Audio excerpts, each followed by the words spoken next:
ಆತ್ಮವೆಲ್ಲವನ್ನು ಒಪ್ಪಿಸಿಕೊಟ್ಟು ನಾವು ಪ್ರಾರ್ಥಿಸುವವರಾಗಿದ್ದೇವೆ. ಪರಿಶುದ್ಧಾತ್ಮನಾದ ದೇವರೇ, ನೀನು ತಾನೇ ನಡೆಸುವುದಕ್ಕಾಗಿ ಪ್ರಾರ್ಥಿಸುವವರಾಗಿದ್ದೇವೆ. ಕರ್ತನೆ, ನೀನು ತಾನೇ ಎಲ್ಲರೊಟ್ಟಿಗೆ ನಮ್ಮೊಟ್ಟಿಗೆ ಮಾತನಾಡಿ ಮಹಿಮೆ ಹೊಂದಿಕೊಳ್ಳ್ರಿ. ಯೇಸುವಿನ ನಾಮದಲ್ಲಿ ತಂದೆ, ಆಮೆನ್, ಆಮೆನ್. Hallelujah, hallelujah. ದೇವರ ಪರಿಶುದ್ಧವಾದ ನಾಮಕ್ಕೆ ಸ್ತೋತ್ರವಾಗಲಿ. ನಾವು ಈ ವರ್ಷದ ಒಂದು ಕೊನೆಯ ರಾತ್ರಿಯಲ್ಲಿ ನಾವು ದೇವರ ಸನ್ನಿಧಿಯಲ್ಲಿರುವುದು, ದೇವರ ಕೃಪೆ ನಾವು ವಂದಿಸುವವರಾಗಿದ್ದೇವೆ. ಈ ಸಮಯದಲ್ಲಿ ನಾವು ದೇವರ ವಾಕ್ಯಗಳನ್ನು ಕೇಳುವವರಾಗಿರೋಣ. ದೇವರ ವಾಕ್ಯದ ಸಂದೇಶದ ಒಂದು ಶಿರೋನಾಮ ಇದಾಗಿರುತ್ತದೆ, ನಾನು ಆರಿಸಲ್ಪಟ್ಟವನಾಗಿದ್ದೇನೆ. ಹಾಲೆಲೂಯ. ಎಲ್ಲರೂ ಹೇಳೋಣ, ನಾನು ಆರಿಸಲ್ಪಟ್ಟವನಾಗಿದ್ದೇನೆ, ನಾನು ಆರಿಸಲ್ಪಟ್ಟವಳಾಗಿದ್ದೇನೆ ಎಂಬುದಾಗಿ ಹೇಳ್ರಿ ನೀವು ಕೂಡ. Hallelujah, hallelujah. ದೇವರ ಸಮ್ಮುಖದಲ್ಲಿ ಬಹಳ ದಿನಗಳು ಪ್ರಾರ್ಥನೆಯಲ್ಲಿ, ಉಪವಾಸ ಪ್ರಾರ್ಥನೆಯಲ್ಲಿರುವಾಗ ದೇವರು ಹಂಚಿಕೊಂಡಂಥ ಭಾರವನ್ನು ಮತ್ತು ದೇವರು ಅನುಗ್ರಹಿಸಿದ ವಾಕ್ಯದ ಪ್ರಕಟಣೆಗಳನ್ನು ನಾನು ನಿಮ್ಮೊಟ್ಟಿಗೆ ಹಂಚಿಕೊಳ್ಳೋಕ್ಕೆ ಇಷ್ಟವುಳ್ಳವನಾಗಿದ್ದೇನೆ. ಎಲ್ಲರೂ ದೇವರ ಸಮ್ಮುಖದಲ್ಲಿ ಜಾಗ್ರತೆ ಉಳ್ಳವರಾಗಿದ್ದು ವಾಕ್ಯಗಳನ್ನು ಕೇಳಿಸಿಕೊಳ್ಳುವವರಾಗಿರೋಣ. ಒಂದು ವಾಕ್ಯವನ್ನು ಓದಿಕೊಂಡು ನಮ್ಮ ಮುಂದೆ ಹೋಗೋಣ. ಯೋಹಾನನು ಬರೆದ ಸುವಾರ್ತೆ 15ನೇ ಅಧ್ಯಾಯ ಅದರ 16ನೇ ವಚನವನ್ನು ನಾವು ಧ್ಯಾನ ಮಾಡುವವರಾಗಿರೋಣ. ಅದರ ಹಿಂದಿನ ವಚನ ಕೂಡ ಓದು. ನೀವು ನನ್ನನ್ನು ಆರಿಸಿ ತೆಗೆದುಕೊಂಡಿಲ್ಲ, ನಾನು ನಿಮ್ಮನ್ನು ಆರಿಸಿ ತೆಗೆದುಕೊಂಡೆನು. ನೀವು ಹೊರಟು ಹೋಗಿ ಫಲ ಕೊಡುವವರಾಗಬೇಕೆಂತಲೂ, ನೀವು ಕೊಡುವ ಫಲವು ನಿಲ್ಲುವಂಥದ್ದಾಗಿರಬೇಕೆಂತಲೂ ನಿಮ್ಮನ್ನು ನೇಮಿಸಿದ್ದೇನೆ. ಹೀಗಿರಲಾಗಿ ನನ್ನ ಹೆಸರಿನಲ್ಲಿ ತಂದೆಯನ್ನು ಏನೇನು ಬೇಡಿಕೊಳ್ಳುವಿರೋ ಅದನ್ನು ಆತನು ನಿಮಗೆ ಕೊಡುವನು. Hallelujah, hallelujah. ಇಲ್ಲಿ ಯೇಸು ಸ್ವಾಮಿ ಹೇಳುವಂಥ ಮಾತು ಏನೆಂದರೆ, ನೀವು ನನ್ನನ್ನು ಆರಿಸಿ ತೆಗೆದುಕೊಂಡಿಲ್ಲ, ನಾನು ನಿಮ್ಮನ್ನು ಆರಿಸಿ ತೆಗೆದುಕೊಂಡೆನು. ನೀವು ಹೊರಟು ಹೋಗಿ ಫಲ ಕೊಡುವವರಾಗಬೇಕೆಂತಲೂ, ನೀವು ಕೊಡುವ ಫಲವು ನಿಲ್ಲುವಂಥದ್ದಾಗಿರಬೇಕೆಂತಲೂ ನಿಮ್ಮನ್ನು ನೇಮಿಸಿದ್ದೇನೆ ಎಂಬುದಾಗಿ. ಹಾಲೆಲೂಯ. ಇಲ್ಲಿ ಆರಿಸಿಕೊಂಡಿರುವಂಥ ಉದ್ದೇಶವು ಎಷ್ಟು ಪ್ರಾಮುಖ್ಯತೆಯಾಗಿದ್ದೇನೋ, ಯಾವುದಕ್ಕಾಗಿ ನಮ್ಮನ್ನು ಆರಿಸಿ ಮತ್ತು ಅದನ್ನು ನೇಮಿಸಿದ್ದಾನೆ ಎಂಬುದು ಕೂಡ ಅದು ಅಷ್ಟೇ ಪ್ರಾಮುಖ್ಯತೆವಾಗಿರುವಂಥ ಸಂಗತಿಯಾಗಿರುತ್ತದೆ ಪ್ರಿಯರೇ. ಹಾಲೆಲೂಯ. ಯೇಸು ಸ್ವಾಮಿ ಇವತ್ತು ಹೇಳುವಂಥ ಈ ಒಂದು ವಿಷಯದ ಸಂಗತಿ ಇವತ್ತು ಸಭೆಯಲ್ಲಿರುವಂಥ ಪ್ರತಿಯೊಬ್ಬ ವ್ಯಕ್ತಿಗಳಿಗೆ ಅನ್ವಯವಾಗಿರುವಂಥ ವಾಕ್ಯ ಇದಾಗಿರುತ್ತದೆ ಪ್ರಿಯರೇ. ಹಾಲೆಲೂಯ. ಈ ಲೋಕದಲ್ಲಿ ಎಷ್ಟೋ ಜನರಿದ್ದಾರೆ, ಈ ಲೋಕದಲ್ಲಿ ಎಷ್ಟೋ ಭಾಷೆಗಳನ್ನು ಆಡುವಂಥ ಜನರಿದ್ದಾರೆ, ಅನೇಕ ಕುಲಗಳನ್ನು ಹೆಸರು ಹೇಳಿಕೊಂಡು ವಾಸಿಯಾಗಿರುವಂಥ ಜನರಿದ್ದಾರೆ. ಇವತ್ತು ಸಭೆಯಲ್ಲಿ ದೇವರು ನಮ್ಮನ್ನು ಇಟ್ಟಿರುವಂಥ, ಆರಿಸಿಕೊಂಡಿರುವಂಥ ಉದ್ದೇಶವನ್ನು ಇವತ್ತು ನಾವು ತಿಳ್ಕೊಳ್ಳಿಕ್ಕಿದ್ದೇವೆ ಪ್ರಿಯರೇ. ಹಾಲೆಲೂಯ. ಯಾಕೆ ನನ್ನನ್ನು ದೇವರು ಆರಿಸಿಕೊಂಡಿದ್ದಾನೆ, ಯಾಕೆ ನನ್ನ ಮನೆಯಲ್ಲಿ ನನ್ನನ್ನೇ ದೇವರು ಕರೆದಿದ್ದಾನೆ. ಇವತ್ತು ಹೇಳ್ಬೋದು, ನನ್ನ ಮನೆಯಲ್ಲಿ 10 ಜನರಿದ್ದಾರೆ, ಆದರೆ ಯಾಕೆ ನನ್ನ ಆರಿಸಿಕೊಂಡಿದ್ದಾನೆ ಎಂಬುದಾಗಿ. ಹಾಲೆಲೂಯ. ಇವತ್ತು ದೇವರು ನಮ್ಮನ್ನು ಆರಿಸಿಕೊಂಡಿರುವಂಥ ಉದ್ದೇಶ ಏನಂದ್ರೆ, ನಾವು ಕರ್ತನಿಗಾಗಿ ಫಲ ಕೊಡುವವರಾಗಿರಬೇಕು ಎಂಬುದಾಗಿ. ಹಾಲೆಲೂಯ. ನೀವು ಒಂದು ಸರ್ವಸಾಧಾರಣವಾಗಿ ಒಂದು ಬೆಳೆಯುವಂಥ ಸಸಿಯನ್ನು ಹಚ್ಚುವಾಗಲೂ ಅದು ಹಣ್ಣು ಕೊಡುವಂಥದ್ದಾಗಿರಬಹುದು, ಅದು ಹೂ ಬಿಡುವಂಥ ಸಸ್ಯವಾಗಿರಬಹುದು. ಅದು ನಿಮ್ಮ ಮನೆಯಿಂದ ಹಚ್ಚುವಾಗ ನಿಮಗೆ ಆಲೋಚನೆ ಏನಿರ್ತದೆ ಅಂದರೆ, ಇದು ಬೆಳೆದು ಫಲ ಕೊಡಬೇಕು, ಇದು ಬೆಳೆದು ಇದು ನಮಗೆ ಪ್ರತಿಫಲ ಕೊಡಬೇಕು ಎಂಬುದಾಗಿ. ಹಾಲೆಲೂಯ. ಇವತ್ತು ಯೇಸು ಸ್ವಾಮಿ ಕೂಡ ಇವತ್ತು ನಮಗೆ ಸಭೆಯಲ್ಲಿ ತಂದು ನಿಲ್ಲಿಸಿರುವಂಥ ಉದ್ದೇಶ, ಆತನು ಆರಿಸಿಕೊಂಡಿರುವಂಥ ಉದ್ದೇಶ ಏನಂದ್ರೆ, ನಾವು ಪ್ರತಿಯೊಬ್ಬರು ಫಲ ಕೊಡುವವರಾಗಿರಬೇಕು. ಇವತ್ತು ಪ್ರತಿಯೊಬ್ಬ ಮಕ್ಕಳು ದೇವರು ಆತನು ಏನು ಬಯಸ್ತಾ ಇದ್ದಾನೆ ತನ್ನವರಿಂದ ಅಂದರೆ, ಆತನು ಫಲವನ್ನು ಬಯಸ್ತಾ ಇದ್ದಾನೆ ಪ್ರಿಯರೇ. ಹಾಲೆಲೂಯ. ಸಭೆಯಲ್ಲಿರುವಂಥ ಪ್ರತಿಯೊಂದು ಮಕ್ಕಳಿಂದ ಆತನು ಎದುರು ನೋಡುತ್ತಿರುವಂಥ ಸಂಗತಿ, ಆತನು ಫಲವನ್ನು ಬಯಸ್ತಾ ಇದ್ದಾನೆ. ಆ ಫಲವು ಎಂಥದ್ದಾಗಿರಬೇಕೆಂದ್ರೆ ಅದು ನಿಲ್ಲುವಂಥದ್ದಾಗಿರಬೇಕು ಎಂಬುದಾಗಿ. ಹಾಲೆಲೂಯ. ಈ ಫಲದ ವಿಷಯವಾಗಿ ದೇವರು ಯಾವ ಸಂಗತಿಯನ್ನು ಇಟ್ಟುಕೊಂಡು ಹೇಳ್ತಾ ಇದ್ದಾನೆ ಎಂಬುದಾಗಿ ನಾವು ಒಂದು ವಚನವನ್ನು ಓದಿಕೊಳ್ಳೋಣ. ಮತ್ತಾಯನು ಬರೆದ ಸುವಾರ್ತೆ 28ನೇ ಅಧ್ಯಾಯ 16ನೇ ವಚನ. ಬಳಿಕ 11 ಮಂದಿ ಶಿಷ್ಯರು ಗಲಿಲಾಯಕ್ಕೆ ಹೋಗಿ ಯೇಸು ತಮಗೆ ಗೊತ್ತು ಮಾಡಿದ ಬೆಟ್ಟಕ್ಕೆ ಸೇರಿದರು. ಅಲ್ಲಿ ಆತನನ್ನು ಕಂಡು ಆತನಿಗೆ ಅಡ್ಡ ಬಿದ್ದರು. ಆದರೆ ಕೆಲವರು ಸಂದೇಹಪಟ್ಟರು. ಆಗ ಯೇಸು ಹತ್ತಿರಕ್ಕೆ ಬಂದು, ಪರಲೋಕದಲ್ಲಿಯೂ ಭೂಲೋಕದಲ್ಲಿಯೂ ಎಲ್ಲ ಅಧಿಕಾರವು ನನಗೆ ಕೊಡಲ್ಪಟ್ಟದೆ. ಆದುದರಿಂದ ನೀವು ಹೊರಟು ಹೋಗಿ ಎಲ್ಲ ದೇಶದ ಜನರನ್ನು ಶಿಷ್ಯರನ್ನಾಗಿ ಮಾಡಿರಿ. ಅವರಿಗೆ ತಂದೆಯ, ಮಗನ, ಪವಿತ್ರಾತ್ಮನ ಹೆಸರಿನಲ್ಲಿ ದೀಕ್ಷಾ ಸ್ನಾನ ಮಾಡಿಸಿ. ಆಮೆನ್. Hallelujah, hallelujah. ಇವತ್ತು ದೇವರ ಮಕ್ಕಳು ಹಬ್ಬವನ್ನು ಆಚರಿಸುತ್ತಾರೆ, ಅದರ ಪ್ರಣಾಳಿಕೆಯಲ್ಲಿ ಜೀವಿಸುವುದಿಲ್ಲ. ಹಾಲೆಲೂಯ. ಇವತ್ತು ಅನೇಕರು ಆಚಾರವನ್ನೇ ಆರಾಧಿಸುತ್ತಾರೆ, ಆದರೆ ಆತನನ್ನು ಆರಾಧಿಸುವುದಿಲ್ಲ ಪ್ರಿಯರೇ. ಹಾಲೆಲೂಯ. ಇವತ್ತು ದೇವರ ಮಕ್ಕಳು ನಾವು ಮಾಡುವಂಥ ಪ್ರತಿಯೊಂದು ಕಾರ್ಯಗಳ ಒಂದು ಬುನಾದಿಯ ಪ್ರಣಾಳಿಕೆಯಲ್ಲಿ ನಾವು ಜೀವಿಸಬೇಕು. ಹಾಲೆಲೂಯ.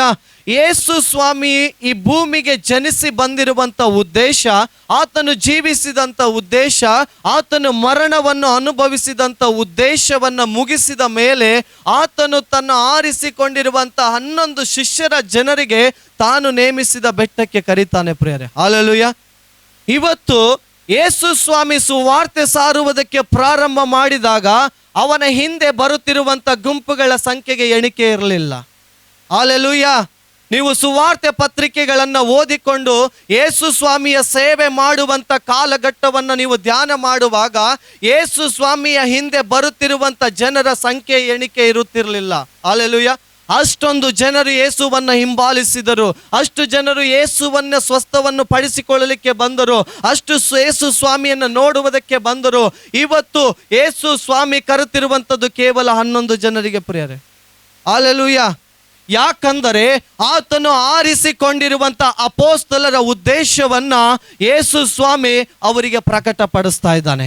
ಅವರು ಆರಿಸಿಕೊಂಡಿರುವಂಥ ಉದ್ದೇಶ ಬೇರೆ, ಅವರನ್ನು ಆರಿಸಿಕೊಂಡಿರುವಂಥ ಸಂಕಲ್ಪ ಬೇರೆ. ಯೇಸು ಸ್ವಾಮಿ ಶಿಷ್ಯರನ್ನು ನೇಮಿಸಿರುವಂಥ ಪ್ರಣಾಳಿಕೆ ಅವರ ಜೀವಿತದಲ್ಲಿ ಬೇರೆಯಾಗಿತ್ತು. ಅನೇಕರ ಗುಂಪುಗಳು ಬಂದುವು. ಅವರ ಶಾರೀರಿಕವಾದ ರೋಗಗಳನ್ನು ಸ್ವಸ್ಥ ಮಾಡಿಕೊಳ್ಳುವುದಕ್ಕಾಗಿ ಯೇಸುವಿನ ಬಳಿಗೆ ಬರ್ತಾರೆ. ಅವರು ಸ್ವಸ್ಥವನ್ನು ಹೊಂದಿಕೊಂಡಿದ ಮೇಲೆ ಮತ್ತೆ ಯೇಸುವನ್ನು ಬಿಟ್ಟು ಹೋದ್ರು.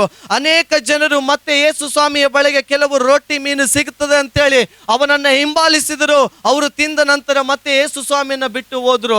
ಅನೇಕ ಜನರು ಯೇಸು ಸ್ವಾಮಿಯನ್ನ ನಿಂದಿಸಿ ಅಪಮಾನ ಮಾಡಿ ಅವನನ್ನ ಹಿಂಸಿಸಿ ಬೇಕಾಬಿಟ್ಟಿ ಮಾತುಗಳನ್ನು ಆಡುವುದಕ್ಕೆ ಬಂದರು, ಅವನನ್ನು ನೋವು ಮಾಡುವುದಕ್ಕೆ ಬಂದರು.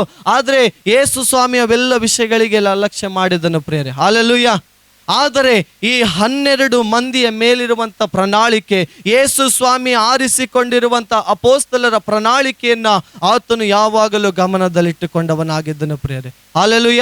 ಇವತ್ತು ಅವನ ಹಿಂದೆ ಬಂದವರು ಅನೇಕ ಜನರು, ಆದರೆ ಆರಿಸಲ್ಪಟ್ಟು ನಿಲ್ಲಿಸಿದಂಥವರು 11 ಜನ ಇವತ್ತು ಯೇಸು ಸ್ವಾಮಿಗೆ ಕಣ್ಣಿಗೆ ಕಾಣ್ತಾ ಇದ್ದಾರೆ ಪ್ರಿಯರೇ. ಹಾಲೆಲೂಯ. ಈ ಶಿಷ್ಯರು ಯಾವಾಗಲೂ ಯೇಸುವಿನ ಸಂಗಡ ಇರುವಂಥವರು. ಈ ಶಿಷ್ಯರು ಯಾವಾಗಲೂ ಯೇಸುವಿನ ಹಿಂಬಾಲಕರಾಗಿದ್ದರು. ಈ ಯೇಸುವನ್ನು ಮಾಡುತ್ತಿರುವ ಅದ್ಭುತ ಕಾರ್ಯಗಳನ್ನು ನೋಡುವಂಥವರು, ಈ ಯೇಸುವಿನ ಉಪದೇಶವನ್ನು ಕೇಳುವಂಥವರು, ಹಗಲು ರಾತ್ರಿ ಎಲ್ಲ ದಿವಸ ಸೇವೆಯಲ್ಲಿ ಅವನ ಸಂಗಡ ಇರುವುದಕ್ಕಾಗಿ ಆ ಶಿಷ್ಯರನ್ನು ಆರಿಸಿಕೊಂಡವನಾಗಿದ್ದನು ಪ್ರಿಯರೇ. ಇವತ್ತು ನಮ್ಮ ಜೀವಿತದಲ್ಲಿ ಕೂಡ ಅನೇಕ ಜನರು ಬಂದು ಹೋಗ್ತಾರೆ. ಅವರ ವಿಷಯದಲ್ಲಿ ನಾವು ತಲೆ ಕೆಡಿಸಿಕೊಳ್ಳುವಂಥ ಅವಶ್ಯಕತೆ ಇಲ್ಲ. ಹಾಲೆಲೂಯ. ಆದರೆ ಅವರವರ ಉದ್ದೇಶಕ್ಕೆ ಬರುತ್ತಾರೆ, ಅವರು ಹೋಗ್ತಾರೆ. ಆದರೆ ಯೇಸು ಸ್ವಾಮಿಗೆ ಆರಿಸಿಕೊಂಡವರು ಪ್ರಾಮುಖ್ಯತೆ ಉಳ್ಳವರಾಗಿದ್ದಾರೆ. ಅದಕ್ಕೆ ಒಂದು ಕಡೆ ವಾಕ್ಯ ಹೇಳುತ್ತದೆ, ಕರೆಯಲ್ಪಟ್ಟವರು ಬಹಳ ಜನ, ಆರಿಸಲ್ಪಟ್ಟವರು ಸ್ವಲ್ಪವಾಗಿದ್ದಾರೆ ಎಂಬುದಾಗಿ. ಈ ಯೇಸು ಸ್ವಾಮಿ ತಾನು ಈ ಭೂಮಿಗೆ ಮನುಷ್ಯ ಕುಮಾರನಾಗಿ ಬಂದು ಸುವಾರ್ತೆಯನ್ನು ಸಾರಿ ಆತನು ಮರಣವನ್ನು ಅನುಭವಿಸಿ ಆತನು ಮತ್ತೆ ಪರಲೋಕಕ್ಕೆ ತಿರುಗಿ ಹೋಗುವಂಥ ಸಮಯ ಬಂದಾಗ ಆತನು ಯಾರಿಗೆ ಕರೆ ಕಳಿಸ್ತಾನೆ? ಹಗಲು ರಾತ್ರಿ ಅವನಿಗೆ ಜೊತೆಗಾರರಿಗಿದ್ದಂಥ ಶಿಷ್ಯರಿಗೆ ಕರೆ ಕಳಿಸ್ತಾನೆ ಪ್ರಿಯರೇ. ನಾನು ನೇಮಿಸಿರುವಂಥ ಸ್ಥಳಕ್ಕೆ ನೀವು ಬರಬೇಕು ಎಂಬುದಾಗಿ ಆ ಸ್ಥಳದಲ್ಲಿ ಮಹಿಮೆಯುಳ್ಳ ಪ್ರಕಟಣೆಯನ್ನು ದೇವರು ಆ ಶಿಷ್ಯರಿಗೆ ಹೇಳುತ್ತಾನೆ. ಅವನ ಮಹಿಮೆಯಾದ ಸಂಕಲ್ಪವನ್ನು ಹಂಚಿಕೊಳ್ಳುತ್ತಾನೆ. ಇವತ್ತು ದೇವರ ಮಕ್ಕಳು ಕೂಡ ಆ ಸಂಕಲ್ಪವನ್ನು ಮಾಡುವಂಥ ಜವಾಬ್ದಾರಿ ನಮ್ಮದಾಗಿರುತ್ತದೆ ಪ್ರಿಯರೇ. ಹಲ್ಲೆಲೂಯಾ. ಇಲ್ಲಿ ದೇವರು ಹೇಳ್ತಾನೆ ನೀವು ಫಲ ಕೊಡುವವರಾಗಿರಬೇಕು ಎಂಬುದಾಗಿ. ಆದರೆ ಇಲ್ಲಿ ಯೇಸು ಸ್ವಾಮಿ ಹೇಳ್ತಾನೆ ಎಲ್ಲ ಅಧಿಕಾರವು ನನಗೆ ಕೊಡಲ್ಪಟ್ಟಿದೆ ಎಂಬುದಾಗಿ. ಹಲ್ಲೆಲೂಯಾ. ಯೇಸು ಸ್ವಾಮಿ ಆ ಶಿಷ್ಯರನ್ನು ಕರೆದು ಹೇಳ್ತಾನೆ, ನೀವು ಹೊರಟು ಹೋಗಿ ಎಲ್ಲಾ ದೇಶಗಳ ಜನರನ್ನ ಶಿಷ್ಯರನ್ನಾಗಿ ಮಾಡಿರಿ ಎಂಬುದಾಗಿ. ಇವತ್ತು ಈ ಶಿಷ್ಯರನ್ನಾಗಿ ಮಾಡುವಂತ ಈ ಜವಾಬ್ದಾರಿ ಒಬ್ಬ ಶಿಷ್ಯನಿಗೆ ಮಾತ್ರ ಕೊಡಲ್ಪಟ್ಟಿದೆ ಪ್ರಿಯರೇ. ಹಲ್ಲೆಲೂಯಾ. ಇವತ್ತು ಸಭೆಗೆ ಅನೇಕರು ಬರ್ತಾರೆ, ಆದರೆ ಶಿಷ್ಯರಾಗುವುದಕ್ಕೆ ಮನಸ್ಸು ಮಾಡುವುದಿಲ್ಲ. ಯಾಕಂದರೆ ಶಿಷ್ಯರಾಗುವುದಕ್ಕೆ ನಮ್ಮನ್ನು ಕರೆದಿರುವಂಥ ಉದ್ದೇಶನೇ ಬೇರೆ ಆಗಿರ್ತದೆ. ಬಂದು ಕುಂತು ಸುಮ್ಮನೆ ಹೋಗುವಂಥ ಉದ್ದೇಶದ ಒಂದು ಸಮಯಗಳ ಕಾಲಹರಣ ಬೇರೆ ಆಗಿರ್ತದೆ ಪ್ರಿಯರೇ. ಹಲ್ಲೆಲೂಯಾ. ಯಾಕಂದ್ರೆ ಯೇಸು ಸ್ವಾಮಿಯ ಹಿಂದೆ ಬಂದಿರುವಂಥ ಅನೇಕ ಗುಂಪುಗಳಿದ್ರು. ಆತನು ಈ 11 ಮಂದಿಯ ಕೈಯಲ್ಲಿ ಮಹಿಮೆ ಉಳ್ಳ ಸಂಕಲ್ಪವನ್ನು ಕೊಟ್ಟು ಹೋಗ್ತಾ ಇದ್ದಾನೆ ಪ್ರಿಯರೇ. ಹಲ್ಲೆಲೂಯಾ. ಇವತ್ತು ಆ ನಂಬಿಕೆ ನನ್ನ ಮೇಲೆ ದೇವರು ಪರಿಶೀಲಿಸಿದಾಗ ಸಿಗಬಹುದಾ? ಹಲ್ಲೆಲೂಯಾ.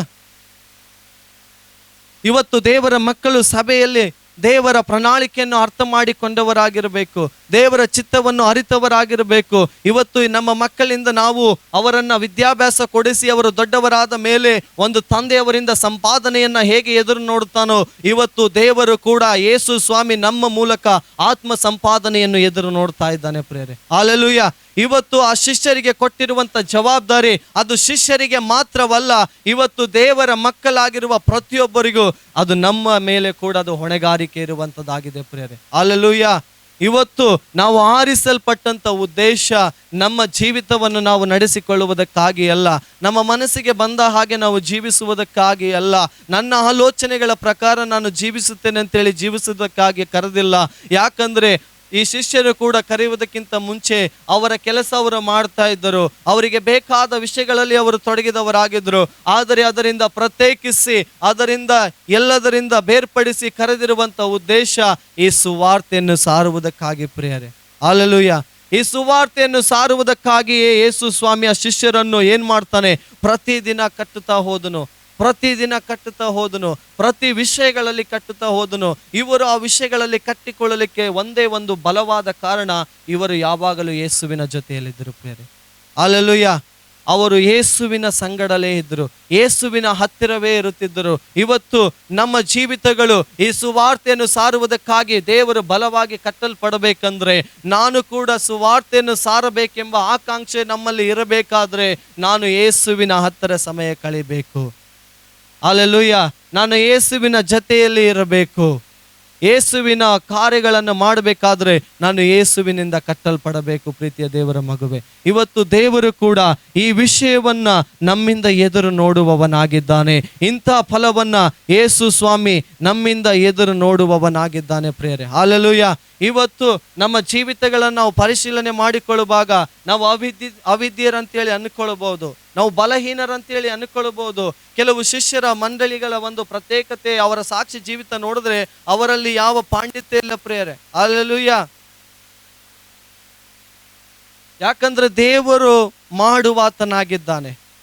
ಅದಕ್ಕೆ ಯೇಸು ಸ್ವಾಮಿ ಕರೆದನು. ನಮ್ಮ ಸಾಮರ್ಥ್ಯದ ಮೇರೆಗೆ ಆತನು ಏನು ಮಾಡುವುದಿಲ್ಲ, ನಮ್ಮ ಜ್ಞಾನವನ್ನು ಬಲದ ಮೇಲೆಗೆ ಆತನು ಏನು ಮಾಡುವುದಿಲ್ಲ, ಆತನು ತಾನು ಮಾಡುವವನಾಗಿದ್ದಾನೆ ಪ್ರಿಯರೇ. ಅವರು ಎಂಥವರೇ ಆಗಿರಬಹುದು, ಅವನ ಕೈಯಲ್ಲಿ ನಮ್ಮನ್ನು ಒಪ್ಪಿಸಿಕೊಡುವಾಗ, ನಮ್ಮ ಜೀವಿತಗಳನ್ನು ಒಪ್ಪಿಸಿಕೊಡುವಾಗ ಆತನು ನಮಗೆ ಆತನ ಸುವಾರ್ತೆಗೆ ಅನುಸಾರವಾಗಿ, ಆತನ ಚಿತ್ತಕ್ಕನುಸಾರವಾಗಿ ಆತನು ನಮ್ಮನ್ನು ಮಾಡುತ್ತಾನೆ ಪ್ರಿಯರೇ. ಅವನು ನಮ್ಮನ್ನು ಮಾಡುತ್ತಲೇ ಇರುತ್ತಾನೆ. ಇವತ್ತು ಆ ಕೃಪೆಯಲ್ಲಿ ನಾವು ಒಳಗಾಗಬೇಕು, ಆತನ ಚಿತ್ತಕ್ಕೆ ನಾವು ಒಳಗಾಗಬೇಕು. ಇವತ್ತು ಅನೇಕರು ಅನೇಕ ವಿಷಯಗಳಲ್ಲಿ ಸಂತೋಷ ಪಡ್ತಾ ಇದ್ದಾರೆ, ಆದರೆ ಇವತ್ತು ನಮಗೆ ಆ ವಿಷಯಗಳಲ್ಲಿ ನಮಗೆ ದುಃಖ ಇರಬೇಕು ಪ್ರಿಯರೇ. ಹಲ್ಲೆಲೂಯಾ. ಯಾಕಂದರೆ ನಮ್ಮ ಸುತ್ತಮುತ್ತಲಿರುವವರು ಈ ದಿನಮಾನಗಳಲ್ಲಿ ಇವತ್ತಿನ ರಾತ್ರಿಯಲ್ಲಿ ಹೊರಗೆ ಹೋಗ್ರೆ ಅವರ ಜೀವಿತ ಶೈಲಿ ಏನಾಗಿದೆ ಅಂತೇಳಿ ನಮಗೆ ಕಣ್ಣಿಗೆ ಕಾಣ್ತದೆ. ಆದರೆ ಇಲ್ಲಿ ಕುಳಿತವರು ಆ ಒಂದು ಮನೋವೇದನೆ ನಮಗಿರಬೇಕು, ಅವರ ರಕ್ಷಣೆ ಕುರಿತಾಗಿ ನಮಗಿರಬೇಕು, ಅವರ ಒಂದು ಭಾರ ನಮಗಿರಬೇಕು. ಇವತ್ತು ಯೇಸು ಸ್ವಾಮಿ ಎಂಥವರನ್ನ ಕರೆಯುವುದಕ್ಕಾಗಿ ಬಂದನೆಂಬ ಆಲೋಚನೆ ನಾವು ಇಟ್ಟುಕೊಂಡ್ರೆ ಆತನು ಪಾಪಿಗಳನ್ನ ಕರೆಯುವುದಕ್ಕಾಗಿ ಬಂದನು ಪ್ರಿಯರೇ. ಹಲ್ಲೆಲೂಯಾ. ಇವತ್ತು ಆ ಪಾಪಿಗಳನ್ನೇ ರಕ್ಷಿಸುವುದಕ್ಕಾಗಿ ಯೇಸು ಸ್ವಾಮಿ ಬಂದವನಾಗಿದ್ದಾನೆ. ಯೇಸು ಸ್ವಾಮಿ ಅವರಿಗೆ ಗೊತ್ತಾಗುವಾಗ ಏನಾಗ್ತದೆ, ಅವರ ಜೀವಿತ ಕೂಡ ಬದಲಾಗಿ ಹೋಗ್ತದೆ ಪ್ರಿಯರೇ. ನಾವೊಂದು ವಾಕ್ಯವನ್ನು ಓದಿಕೊಳ್ಳೋಣ. ಮತ್ತಾಯನು ಬರೆದ ಸುವಾರ್ತೆ 16ನೇ ಅಧ್ಯಾಯ ಅದರ 18ನೇ ವಚನ.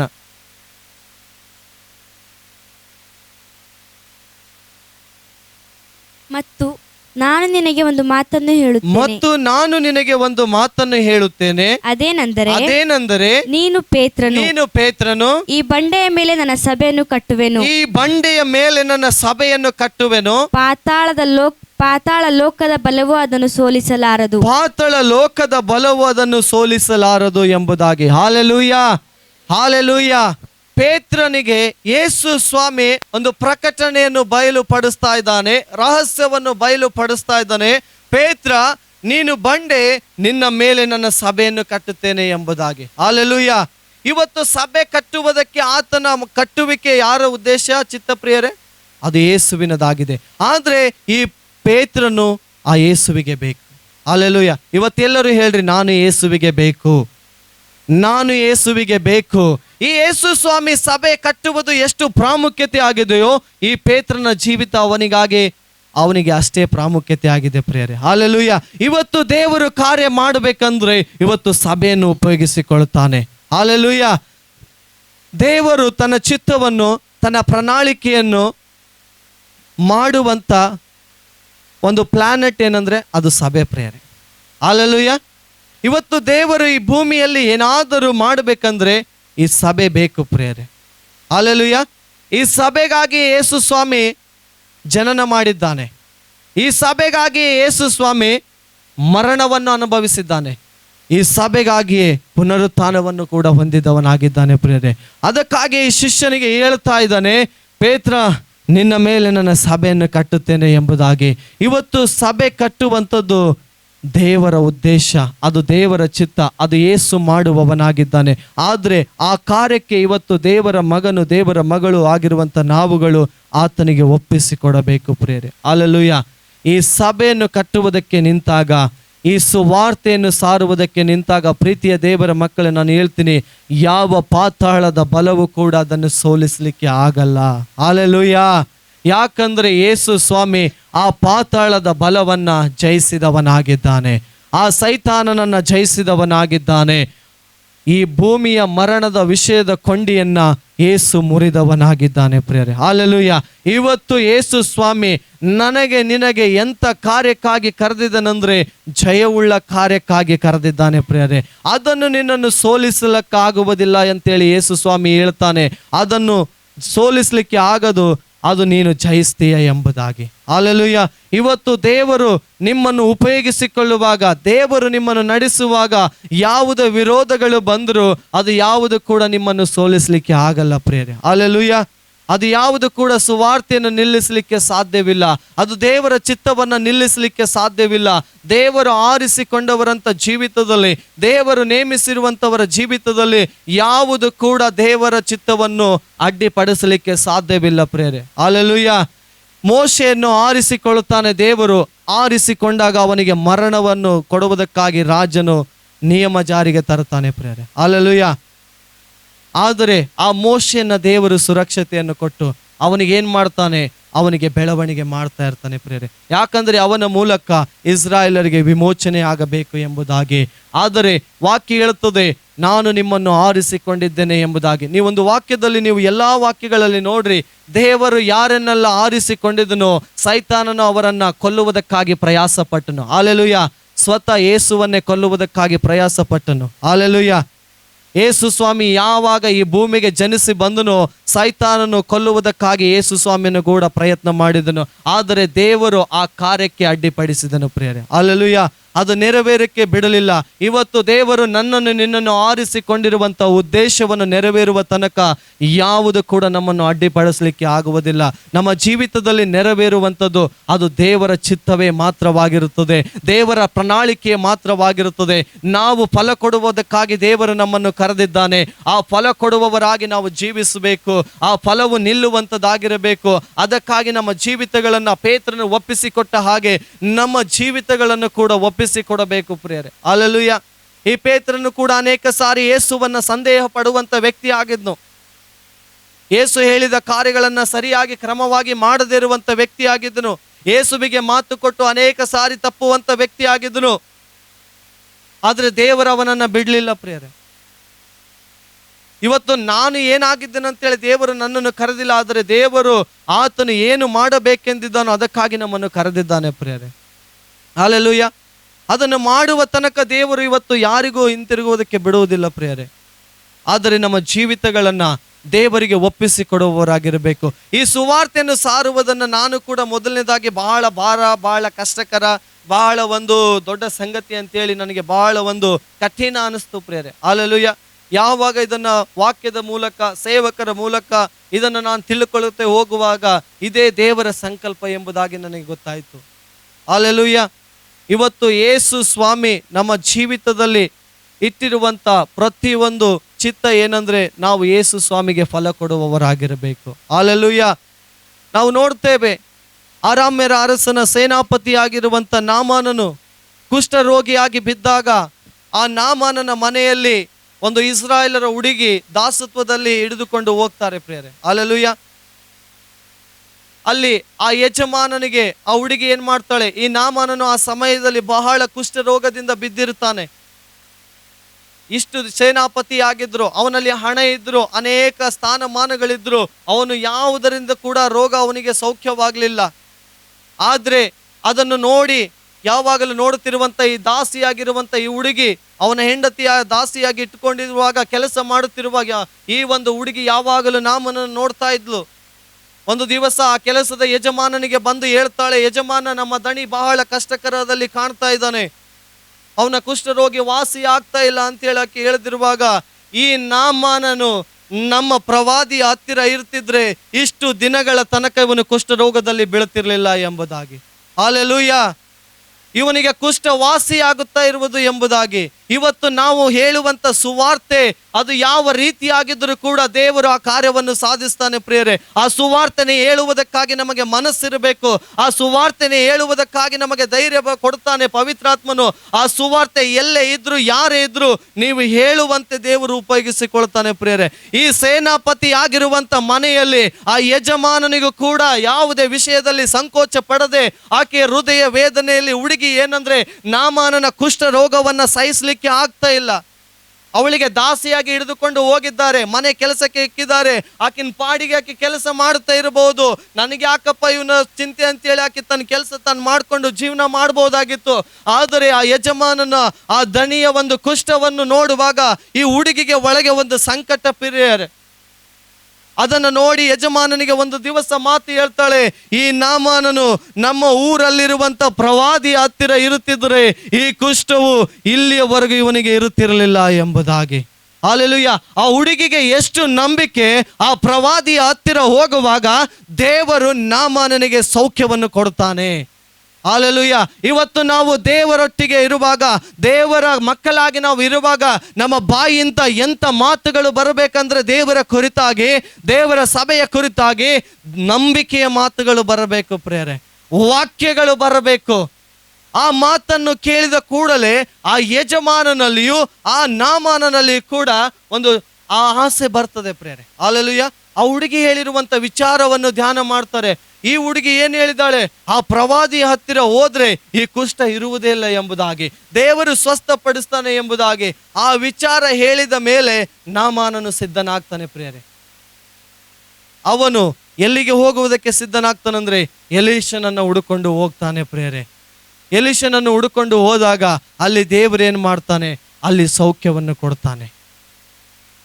ಇವತ್ತು ಆ ಸೇನಾಪತಿ ಐಶ್ವರ್ಯವಂತವನಾಗಿದ್ರು, ಎಷ್ಟೋ ದೊಡ್ಡ ಸ್ಥಾನದಲ್ಲಿದ್ದವನಾಗಿದ್ರು, ಇವತ್ತು ಲೋಕದಲ್ಲಿ ಯಾವ ಸೌಖ್ಯವನ್ನು ಕೊಡದ ಸೌಖ್ಯ ಆ ಮಗಳು ಹುಡುಗಿ ಹೇಳಿದಂತ ಒಂದು ಸುವಾರ್ತೆಯ ಮೂಲಕ ದೇವರಿಂದ ಸ್ವಸ್ಥವನ್ನು ಕಾಣುವಂತೆ ಮಾಡಿತು ಪ್ರಿಯರೇ.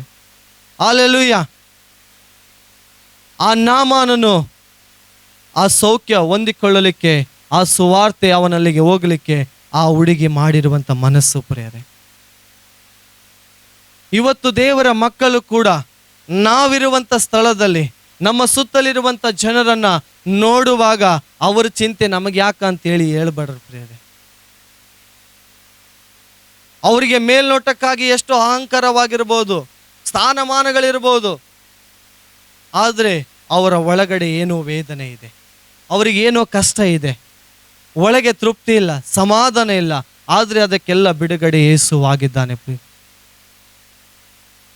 ಇವತ್ತು ಸುವಾರ್ತೆ ಹೇಳುವಂಥದ್ದು ಅದು ದೊಡ್ಡ ಸಂಗತಿಯಲ್ಲ, ಅದು ಸುಲಭವಾದ ಕಾರ್ಯವಾಗಿದೆ. ಯೇಸು ನಮಗೆ ಅಷ್ಟು ಸುಲಭವಾಗಿ ಇಟ್ಟಿದ್ದಾನೆ ಪ್ರಿಯರೇ. ನಿಮ್ಮ ಒಂದು ಬಾಯ ಮಾತಿನ ನಂಬಿಕೆಯಲ್ಲಿ ದೇವರ ಕಾರ್ಯ ಮಾಡಲಿಕ್ಕೆ ಮುಂದಾಗ್ತಾನೆ. ನೀವು ದೇವರ ವಾಕ್ಯಗಳನ್ನು ಹೇಳುವವರಾಗಿರಬೇಕು, ಯೇಸುವಿನ ಕುರಿತಾಗಿ ಹೇಳುವವರಾಗಿರಬೇಕು.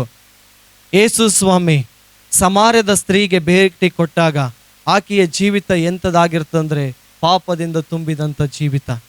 ಆದರೆ ಯೇಸುವಿನ ಸಂಗಡ ಯಾವಾಗ ಸಂದರ್ಶನವಾಗ್ತದೋ, ಯಾವಾಗ ಯೇಸುವಿನ ವಾಕ್ಯಗಳು ಆಕೆಯ ಹೃದಯದಲ್ಲಿ ಹೋಗ್ತವೋ, ಆವಾಗ ಆಕೆಯ ಜೀವಿತದಲ್ಲಿ ಬದಲಾವಣೆ ಆಯಿತು ಪ್ರಿಯರೇ.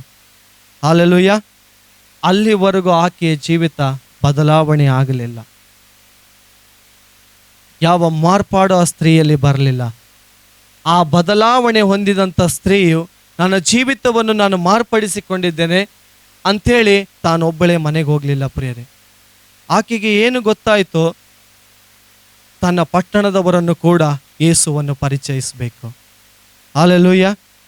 ಆಕೆ ಹೇಳ್ತಾಳೆ, ಸ್ವಾಮಿ ನೀನು ಇಲ್ಲೇ ನಿಂದ್ರ ಅಂತೇಳಿ ಆಕೆ ತಾನು ತಂದಿರುವಂಥ ಕೊಡವನ್ನು ಅಲ್ಲೇ ಬಿಸಾಡಿ ಆಕೆ ಎಷ್ಟು ವೇಗವಾಗಿ, ಎಷ್ಟು ಆನಂದದಿಂದ ವೈರಾಗ್ಯ ಉಳ್ಳವಳಾಗಿ ಹೋಗ್ತಾಳಂದ್ರೆ, ಈವಾಗ ಆ ಪಟ್ಟಣದೊಳಗೆ ಹೋಗುವಾಗ ಒಂದೊಂದು ಕೂಗು ಯೇಸುವಿನ ಕುರಿತಾಗಿ ಸಾರುವಾಗ ಆಕೆ ಹೇಳ್ತಾಳೆ, ಅಲ್ಲಿ ಒಬ್ಬ ಪ್ರವಾದಿ ಬಂದಿದ್ದಾನೆ, ನನ್ನ ಜೀವಿತದಲ್ಲಿ ಮಾಡಿದೆಲ್ಲವನ್ನು ಹೇಳಿದ್ದಾನೆ, ನೀವು ಆತನನ್ನು ನೋಡಿ ಬನ್ನಿರಿ ಎಂಬುದಾಗಿ.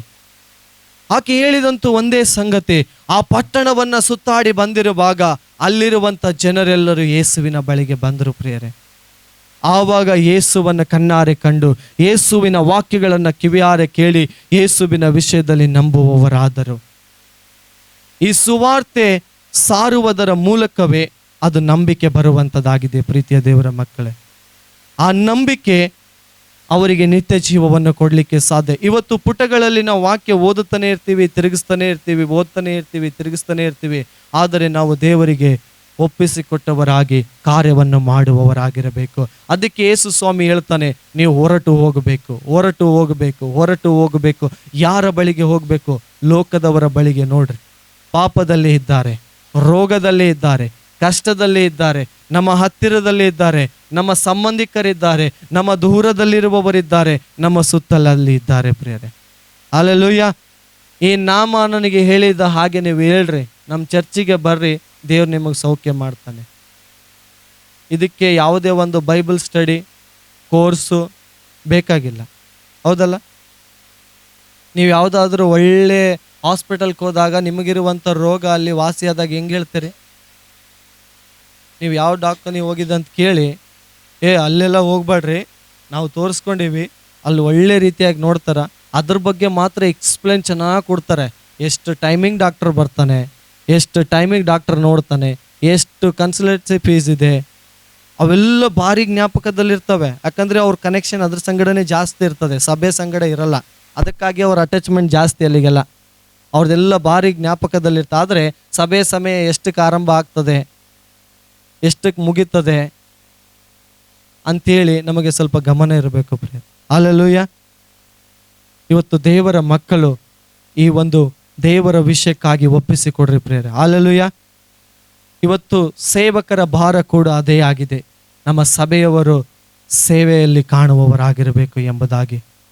ಅವರ ಮೂಲಕ ಅನೇಕರು ಸಭೆಗೆ, ದೇವರ ರಾಜ್ಯದ ಕಡೆಗೆ ನಡೆಸಲ್ಪಡಬೇಕು ಎಂಬುದಾಗಿ. ಇವತ್ತು ನೀವು ಮಾಡುವಂಥ ಪ್ರಾರ್ಥನೆ, ನೀವು ಮಾಡುವಂಥ ಕಾರ್ಯಗಳಲ್ಲಿ ದೇವರು ನಿಮ್ಮ ಸಂಗಡವಿದ್ದು ನಡೆಸ್ತಾನೆ ಪ್ರಿಯರೇ. ಹಲ್ಲೆಲೂಯಾ. ಈ ಸುವಾರ್ತೆಯನ್ನು ಸಾರುವುದಕ್ಕಾಗಿ ನಾವು ಹೇಗೆ ಮಾಡಬೇಕು? ಪವಿತ್ರಾತ್ಮ ನಿಮ್ಮನ್ನು ನಡೆಸ್ತಾನೆ. ಯೇಸು ಸ್ವಾಮಿ ಹೇಳಿದನು, ಮೇಲಂತಸ್ತಿನಲ್ಲಿ ನೀವು ಕಾದುಕೊಂಡಿರಿ ಎಂಬುದಾಗಿ. ನೀವು ದೇವರ ಸಮ್ಮುಖದಲ್ಲಿ ಪ್ರಾರ್ಥನೆ ಮಾಡಿರಿ, ಪವಿತ್ರಾತ್ಮನು ನಿಮ್ಮನ್ನು ನಡೆಸುವವನಾಗಿರುತ್ತಾನೆ. ನಿಮ್ಮ ಮೂಲಕವೇ ದೇವರ ಸಭೆಗಳನ್ನು ಸ್ಥಾಪಿಸ್ತಾನೆ, ನಿಮ್ಮನ್ನು ಸುವಾರ್ತೆಯಲ್ಲಿ ಉಪಯೋಗಿಸಿಕೊಳ್ಳುತ್ತಾನೆ, ತನ್ನ ಕಡೆಗೆ ಆತ್ಮಗಳನ್ನು ನಡೆಸಿಕೊಳ್ಳುತ್ತಾನೆ. ಪ್ರೀತಿಯ ದೇವರ ಮಗವೇ, ಇವತ್ತು ದೇವರ ವಾಕ್ಯದಲ್ಲಿ ಹೇಳುವ ಪ್ರಕಾರ ನಾವು ದೇವರ ಜೊತೆ ಕೆಲಸದವರಾಗಿದ್ದೇವೆ ಎಂಬುದಾಗಿ. ಇವತ್ತು ದೇವರ ಸಂಗಡ ನಾವು ಕೆಲಸ ಮಾಡುವವರಾಗಿದ್ದೇವೆ. ಆ ಕೆಲಸಕ್ಕಾಗಿ ನೀವು ಒಪ್ಪಿಸಿಕೊಡ್ರಿ ಪ್ರಿಯರೇ. ನೀವು ಫಿಸಿಕಲಿ ಆಗಿ ಎಷ್ಟು ಭಾರವನ್ನು ವಹಿಸಿಕೊಳ್ತೀರೋ, ಆತ್ಮಿಕವಾಗಿ ಕೂಡ ಪ್ರಾರ್ಥನೆಗಾಗಿ, ವಾಕ್ಯ ಧ್ಯಾನಕ್ಕಾಗಿ, ಸಭೆ ಐಕ್ಯತೆ ಪ್ರಾರ್ಥನೆಗಳಲ್ಲಿ, ದೇವರ ಸೇವೆಯಲ್ಲಿ, ಸೇವಕರ ಸಂಗಡ ಸೇವೆಗಾಗಿ ಅದಕ್ಕೂ ಕೂಡ ನೀವು ಪ್ರಾಮುಖ್ಯತೆ ಕೊಡುವವರಾಗಿರಬೇಕು ಪ್ರೀತಿಯ ದೇವರ ಮಕ್ಕಳೇ. ಹಲ್ಲೆಲೂಯಾ. ಇವತ್ತು ದೇವರು ಸಭೆಯಲ್ಲಿರುವಂಥ ಸಣ್ಣ ಮಕ್ಕಳಿಂದ ಮೊದಲುಗೊಂಡು ಎದುರು ನೋಡುವಂಥ ಪ್ರತಿಫಲನೇ ಇದು. ಹಲ್ಲೆಲೂಯಾ. ಇವತ್ತು ನೀವು ರೋಗ ಸೌಖ್ಯ ಆಗಿರ್ಬೋದು, ಅದು ದೇವರ ಆಶೀರ್ವಾದ. ಹಲ್ಲೆಲೂಯಾ. ನಿಮ್ಮ ಜೀವಿತದಲ್ಲಿ ದೇವರು ಅದ್ಭುತಗಳನ್ನು ಮಾಡಿರ್ಬೋದು, ಅದು ದೇವರ ಆಶೀರ್ವಾದ. ಆದರೆ ದೇವರು ನಿಮ್ಮನ್ನು ಆರಿಸಿಕೊಂಡಿರುವಂಥ ಉದ್ದೇಶ ನೀವು ಫಲ ಕೊಡುವವರಾಗಿರಬೇಕು. ನೀವು ಕೊಡುವಂಥ ಫಲವು ಅದು ನಿಲ್ಲುವಂಥದ್ದಾಗಿರಬೇಕು ಎಂಬುದಾಗಿ ದೇವರು ನಿಮ್ಮನ್ನು ಆರಿಸಿಕೊಂಡಿದ್ದಾನೆ. ದೇವರು ನಿಮ್ಮನ್ನು ನೇಮಿಸಿದ್ದಾನೆ. ದೇವರು ನಿಮ್ಮನ್ನು ಪೇತ್ರನನ್ನು ಉಪಯೋಗಿಸಿಕೊಂಡ ಹಾಗೆ ನಿಮ್ಮನ್ನು ಕೂಡ ಆತನು ಉಪಯೋಗಿಸಿಕೊಂಡು ಆತನು ಕಾರ್ಯವನ್ನು ಮಾಡಲಿಕ್ಕೆ ಶಕ್ತನಾಗಿದ್ದಾನೆ. ಆತನ ಜೀವಿತಕ್ಕಾಗಿ, ಆತನ ಕಾರ್ಯಗಳಿಗಾಗಿ ನೀವು ಒಪ್ಪಿಸಿಕೊಡುವವರಾಗಿರಬೇಕು. ಇಷ್ಟು ವರ್ಷಗಳ ಕಾಲ ನಮ್ಮ ಸಮಯಗಳು ಯಾವುದರಲ್ಲಿ ಕಳೆದಿದೆಯೋ ಪ್ರೀತಿಯ ದೇವರ ಮಕ್ಕಳೇ, ನಾವು ಸ್ವಲ್ಪ ಪರಿಶೀಲನೆ ಮಾಡಿಕೊಳ್ಳಬೇಕು. ಆದರೆ ಈ ವರ್ಷ ದಾಟಿದ ಮೇಲೆ ಕೆಲವೇ ನಿಮಿಷಗಳಿರ್ತವೆ, ಆದರೆ ಮುಂದಿನ ವರ್ಷದಲ್ಲಿ ಕೂಡ ದೇವರು ಪ್ರತಿಫಲ ಎದುರು ನೋಡ್ತಾನೆ ಇರ್ತಾನೆ. ಹಲ್ಲೆಲೂಯಾ. ದೇವರ ಆ ಕಾರ್ಯಗಳಿಗಾಗಿ, ದೇವರ ಸುವಾರ್ತೆಗಾಗಿ, ದೇವರಿಗಾಗಿ ಒಪ್ಪಿಸಿಕೊಡ್ರಿ ಯೇಸುವಿನ ನಾಮದಲ್ಲಿ. ಆಮೆನ್.